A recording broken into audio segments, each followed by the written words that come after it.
VOA News, I'm Marissa Melton. The UN Security Council met Thursday to discuss the Turkish military operation in northeastern Syria. Turkey says the move is a measured and responsible anti-terror measure, while the mainly Kurdish fighters in the region say it amounts to genocide against their people.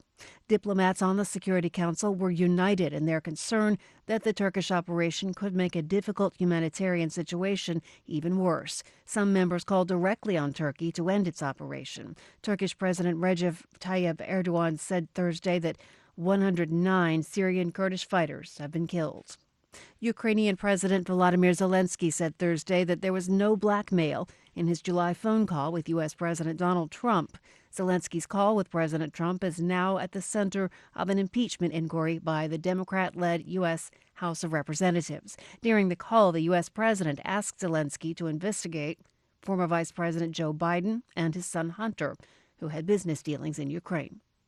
President Trump is set to hold his first rally tonight since the impeachment probe began. AP Washington correspondent Sagar Magani. He's venturing into Minnesota, which no GOP presidential candidate has won since Richard Nixon nearly 50 years ago. Still, the president's playing up the visit. It's a great state, and we're going to have a lot of fun. It's the first of 3 rallies in 8 days, with the president looking to turn the impeachment probe into a political asset. Rather than trying to convert undecided voters, his campaign's focused on energizing the president's base by bashing the constitutional process of impeachment as a coup. The whole thing is a scam. It's a fix. Still, polls show support for removing him from office has gone up since the probe began. Sagar Magani, Washington. For more on this and other stories, you can visit us online at voanews.com. We also have a mobile app, and you're listening to VOA News.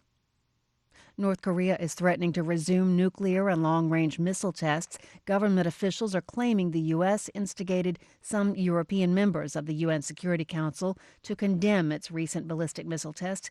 AP correspondent Karen Chamas reports. The warning by Pyongyang's foreign ministry followed the weekend breakdown of North Korea-U.S. nuclear negotiations in Sweden, the first such talks between the countries in more than 7 months. Some observers say North Korea's threat may be a tactic to pressure the U.S. into making concessions, as a restart of nuclear and long-range missile tests would likely derail negotiations, deepen its international isolation, and further dim prospects for rebuilding its moribund economy.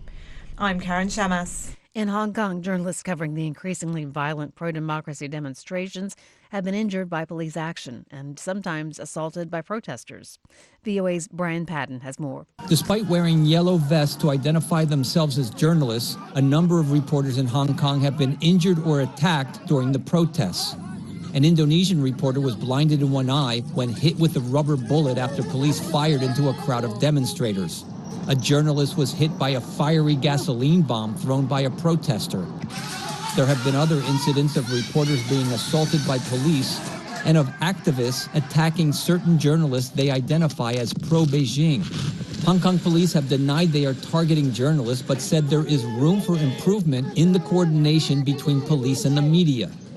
Journalist organizations have called for both the government and protesters to protect the right of an independent press to report on all sides of this volatile conflict. Brian Padden, VOA News, Hong Kong. Federal prosecutors in Germany are now leading the investigation into the shooting deaths of 2 people in the city of Halle. Germany's interior minister said authorities are treating Wednesday's shootings outside a synagogue as a hate crime and an anti-Semitic attack. 2 people died in the attack, which happened on Yom Kippur, one of the holiest days on the Jewish calendar. The suspected shooter live-streamed the attack for 35 minutes on a gaming site called Twitch, which is owned by Amazon. He said his name was Anon. He also said he believes the Holocaust never happened and that Jews are at the root of many social problems. Twitch said the recording was viewed by more than 2,200 people before the video was removed from the site.